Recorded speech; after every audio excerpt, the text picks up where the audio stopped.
Question number 10, phi limited है वो 4 product को प्रोड्यूस करता है PQRS, और हर प्रोडक्ट को प्रोड्यूस करने के लिए 3 मशीन लगती है, machine X, machine Y, machine Z। अब इधर ये भी दे रखा है कि PQR इन तीनों की 200-200 यूनिट जो है प्रोड्यूस होगी। और ये जो डिटेल्स है टोटल, ये जो डिटेल्स दे रखी हैं जुलाई महीने की दे रखी है, नहीं 1 महीने की डिटेल, 1 साल की नहीं है, ठीक है। और P को बनाने के लिए मशीन X का 20 घंटा लगेगा, मशीन Y का, मशीन Z का 20 घंटा। उसी तरीके से इस तरीके से अगर ऐसे डिटेल देखें हॉरिजॉन्टल में, तो मशीन P को बनाने के लिए मशीन X का 20 घंटा चाहिए, Q को बनाने के लिए मशीन X का 12 घंटा चाहिए, R को बनाने के लिए मशीन X का 4 घंटा चाहिए, और S को बनाने के लिए मशीन X का 2 घंटा चाहिए। अब हमें सबसे पहले तो पूछ रहा है बोटल नेक एक्टिविटी निकालनी है। तो बोटल नेक एक्टिविटी ये इस रेशियो से निकलती है, रिक्वायरमेंट बाई अवेलेबिलिटी करते हैं। अब कौन सा ऊपर रहेगा कौन सा नीचे रहेगा, इसके लिए हमने एक निमोनिक बना लिया री अवेलेबिलिटी, यानी री से रिक्वायरमेंट सी री बन गया, अवेलेबिलिटी का अवेलेबिलिटी को कहते हैं ना री अवेलेबिलिटी, यानी रिक्वायरमेंट सबसे पहले डालनी है, फिर अवेलेबिलिटी सबसे ऊपर डालनी है। तो हमारे पास रिसोर्सेज कौन से हैं, मशीन X है, मशीन Y, मशीन Z। अभी इन तीनों में से कोई एक ऐसा रिसोर्स होगा जो कि बॉटल नेक होगा। तो चलो अब इन तीनों के रिसोर्सेज का वो जो रेशियो है हमने निकाला है, उस रेशियो को इन तीनों में डालते हैं, फिर देखते हैं इन तीनों का क्या आएगा। तो X को जो है वो PQRS चारों प्रोडक्ट को बनाने के लिए यूज़ किया जाता है। P को बनाने के लिए X का 20 घंटा लगता है, Q को बनाने के लिए 12 घंटा लगता है, R को 4 घंटा लगता है, और S को बनाने के लिए 2 घंटा लगता है। तो टोटल X की रिक्वायरमेंट कितनी होगी, 7600।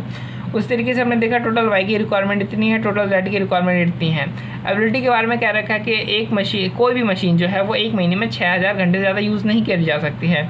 तो यानी अवेलेबल आवर्स कितने होंगे, 6000 घंटे। तो इस रेशियो के हिसाब से हमारे पास रिक्वायरमेंट आ गई हर रिसोर्स की, यानी रिसोर्स कौन सी था, और मशीन जो यूज़ कर रहे हैं हम। तो हर मशीन की हमारे पास रिक्वायरमेंट आ गई, हर मशीन की अवेलेबिलिटी हमें पता ही है, हम इन दोनों को डिवाइड कर दो।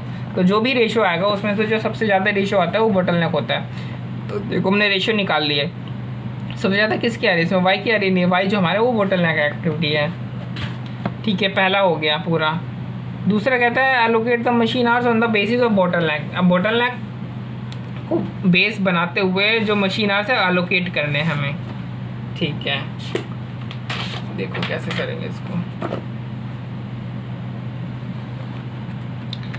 हमें क्या है कि मशीन आवर्स को एलोकेट करना है, यानी मशीन Y को इस तरीके से यूज़ करना है कि सारे प्रोडक्ट बनने चाहिए। सारे प्रोडक्ट बनने नहीं, मतलब कि कंट्रीब्यूशन जो है सबसे ज़्यादा होना चाहिए। तो हम मतलब किसी भी कोई भी कंपनी है जब वो किस बेसिस पे काम करती है कि प्रॉफिट उसका ज़्यादा हो, कंट्रीब्यूशन उसका हर केस में उसका ज़्यादा हो, ठीक है। तो यानी हम मशीन Y का इस तरीके से यूज़ करेंगे कि जो सबसे ज़्यादा कंट्रीब्यूशन निकल, यानी सबसे ज़्यादा मैक्सिमम प्रॉफिट हमारा निकले। तो मैक्सिमम प्रॉफिट कैसे निकलेगा, जिस प्रोडक्ट की सबसे ज़्यादा कंट्रीब्यूशन जो प्रोडक्ट दे रहा होगा उस प्रोडक्ट के हम ज़्यादा से ज़्यादा यूनिट बनाने की कोशिश करेंगे, क्योंकि मैक्सिमम जो मशीन Y है हमारे पास उसकी जो अवेलेबल हाल से कम है और रिक्वायरमेंट ज़्यादा है। तो इसलिए हम सबसे पहले उन आवर्स में सबसे पहले हम उस प्रोडक्ट को बनाने की कोशिश करेंगे जिसका जो सबसे ज़्यादा हमें कंट्रीब्यूशन दे रहा है, ठीक है।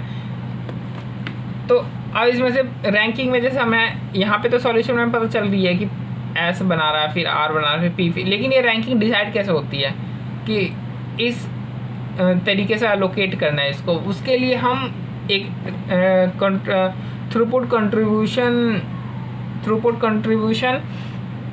पर बोटलनेक रिसोर्स का हम एक फार्मूला होता है, हम वो यूज़ करते हैं। तो सबसे पहले उसके लिए हम निकालते हैं, हमारा फार्मूला होता है, देखो ये होता है हमारा formula, throughput contribution per unit divide by rank निकालने के लिए जो फॉर्मूला यूज़ करते हैं हम निकालते हैं throughput contribution per unit divide by bottleneck resource per unit. तो सबसे पहले हम थ्रूपुट कंट्रीब्यूशन पर यूनिट निकाल लेते हैं, PQRS तीनों का निकाल लो आप, आ गया जी throughput contribution per. Bottleneck resource per unit, bottleneck resources per unit जी, वो तो ये देखो कितनी हमारी दे रखी है, इतनी P के लिए इतनी, मशीन Y की 18, बोटलनेक रिसोर्स ये हुआ ना मशीन Y, तो इसकी पर यूनिट कितनी है, P के लिए 20 घंटा, Q के लिए 18 घंटा, R के लिए 6 घंटा और S के लिए 3 घंटा। ये देखो 20, 18, 6, 3। अब इन दोनों को आप डिवाइड कर दो, तो आपको जो कंट्रीब्यूशन पर बोटलनेक का निकलेगा, देखो इसमें सबसे ज़्यादा कौन सी है, सबसे ज़्यादा देखो रैंक दे दो, S की है, उसके बाद आपकी R की आ रही है, देन आपकी P की आ रही है, सबसे कम आ रही है Q की। तो यानी जो मशीन वाई की जो 608 जो अवेलेबल है उसमें सबसे पहले हम कौन से प्रोडक्ट को यूज़ करेंगे, एस को यूज़ करेंगे, सबसे ज़्यादा बनाने की कोशिश करेंगे। क्यों? क्योंकि एस हमें सबसे ज़्यादा कंट्रीब्यूशन दे रहा है, यानी पर यूनिट अगर हम एस बनाते हैं तो वो हमें ज़्यादा कंट्रीब्यूशन देगा, बजाय कि हम पर यूनिट क्यू बनाते हैं। तो एस का यूनिट कितना बन सकता है जी? सारा का सारा बन सकता है, क्योंकि टोटल बनाने के लिए इसको सिर्फ 3 घंटा लगता है 1 यूनिट पे, और 200 यूनिट बनाने के लिए 6 घंटा लगेगा। हमारे पास 6 घंटा 6000 अवेलेबल है। ठीक है, इस तरीके से रैंकिंग के हिसाब से आप बना दो। फिर देखो लास्ट में हमारे पास सिर्फ 200 घंटे बचे, और आखिरी रैंक क्यू की है। तो क्यू के कितने यूनिट्स बन सकते हैं जी? अब डिवाइड कर दो 200 बाई डिवाइडेड बाई कितने यूनिट बनाने में कितना घंटा लगता है? 1 यूनिट बनाने में 18 घंटा लगता है। तो 11.11 यूनिट्स। ठीक है, यानी इसके 11.11 यूनिट्स बनेंगे। तो हमने इधर अलोकेट कर दिया, यहाँ पे देखो अलोकेट कर दिया ना। एस के 200 यूनिट्स बनेंगे, एस को 600 घंटा दे रहे हैं, आर के 200 यूनिट बनेंगे, इसको 1200 घंटा दे रहे हैं, पी को 200 यूनिट बनेंगे, इसको हम दे रहे हैं 4000 घंटा, और क्यू के सिर्फ 11/11 यूनिट्स बनेंगे, और इसको हम 200 घंटे दे रहे हैं। इसी को कहते हैं एलोकेशन। और एलोकेशन करने के लिए सबसे पहले हमें रैंकिंग चाहिए, और रैंकिंग किसके बेसिस पर होता है? कॉन्ट्रीब्यूशन के हिसाब से। तो जो लिमिटिंग फैक्टर है, जो बोटल नेक वाला जो रिसोर्सेज है, तो पर बोटल नेक रिसोर्सेज जो कंट्रीब्यूशन आ रही है वो कितनी आ रही है हर प्रोडक्ट की, तो उसी हिसाब से प्रोडक्ट को रैंक करेंगे ना।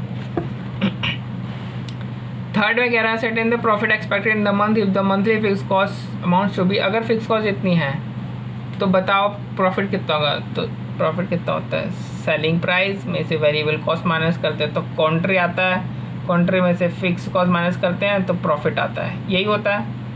अब हमारे पास यहाँ पे कॉन्ट्री पर यूनिट की हमने निकाल ली है, कंट्रीब्यूशन में पर यूनिट की निकाल ली है। कंट्रीब्यूशन और टोटल कंट्रीब्यूशन कैसे निकालेंगे? इसको जितना यूनिट ये प्रोड्यूस कर रहे हैं उससे इंटू कर दो, तो हमारे पास जो टोटल कंट्रीब्यूशन हम प्रोड्यूस करेंगे वो आ जाएगी, इसमें से फिक्स कॉस्ट माइनस कर दो, प्रॉफिट आ जाएगा। अभी देखो क्या रखा है, कंट्रीब्यूशन हमने ऊपर निकाल ही लिया था पर प्रोडक्ट का, हर एक प्रोडक्ट का, उसको उसके जो भी यूनिट्स जितने प्रोड्यूस करने वाले हैं इंटू कर दो, तो हमारी टोटल कंट्रीब्यूशन कितना प्रोड्यूस करने वाला है वो हमें पता चलेगा। बस यहाँ पे थोड़ा सा एक मेरे को डाउट ये है कि ये जो हमने यूनिट्स प्रोड्यूस बाय बोटलनेक जो हमने किया, इनटू को हम किससे करेंगे? कंट्रीब्यूशन पर यूनिट से करेंगे कि थ्रूपुट कंट्रीब्यूशन पर यूनिट से करेंगे? क्योंकि यहाँ पे जो हमने निकाला है कंट्रीब्यूशन, ये सिर्फ कंट्रीब्यूशन नहीं है, ये थ्रूपुट कंट्रीब्यूशन है। यानी अगर यहाँ पे डायरेक्ट लेबर होता है तो हम डायरेक्ट लेबर को लेस नहीं करते वेरिएबल कॉस्ट में, तो हमारी थ्रूपुट आती है। तो अभी तो ये यहाँ पे चूँकि वेरिएबल डायरेक्ट लेबर का ऐसा कुछ पंगा नहीं है, तो ये जो कंट्रीब्यूशन और जो थ्रूपुट कंट्रीब्यूशन है सेम है, तो इन्होंने ये अमाउंट यूज़ किया हुआ है। तो हमें ये नहीं पता चल रहा है कि ये जो अमाउंट है ये थ्रूपुट कंट्रीब्यूशन पर यूनिट है कि कंट्रीब्यूशन पर यूनिट है, इसका हमें ध्यान देना पड़ेगा। डाउट है, सवाल देखना पड़ेगा इसमें क्या है। खैर जो भी है, हमारा टोटल कंट्रीब्यूशन निकल गया, भले थ्रूपुट कंट्रीब्यूशन या कंट्रीब्यूशन पर यूनिट निकला, इस केस में दोनों सेम है तो इसमें पंगा आएगा नहीं। जहाँ पे दोनों सेम नहीं होंगे वहाँ पे ध्यान देने वाली बात होगी कि यहाँ पे क्या लेना है, थ्रूपुट कंट्रीब्यूशन लेना है कि कंट्रीब्यूशन पर यूनिट लेना ओनली।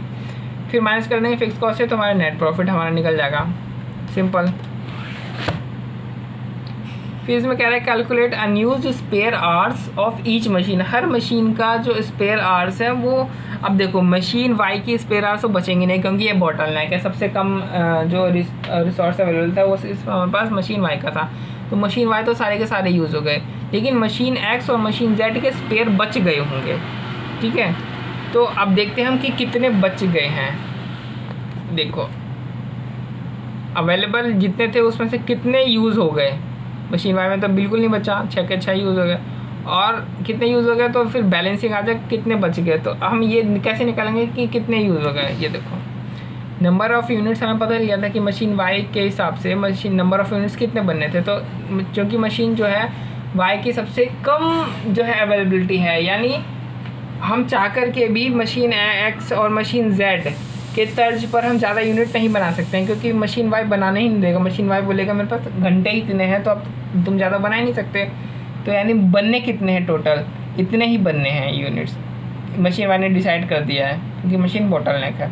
तो इतने यूनिट बनाने के लिए मशीन एक्स को कितना लगेगा, मशीन वाई को कितना लगेगा हर प्रोडक्ट के लिए? तो टोटल मशीन एक्स का आ गया यूज़, मशीन जेड का भी x use x machine Z का जो यूज्ड आर्स है वो भी आ गए। हमने इसे सिंपल लेवल में से यूजलेस कर दिया, अनयूज्ड आर्स हमारे पास आ गए, है ना, सिंपल। तो यानी ये जो है ये वर्किंग नोट है इसके लिए, कोर्ट के लिए।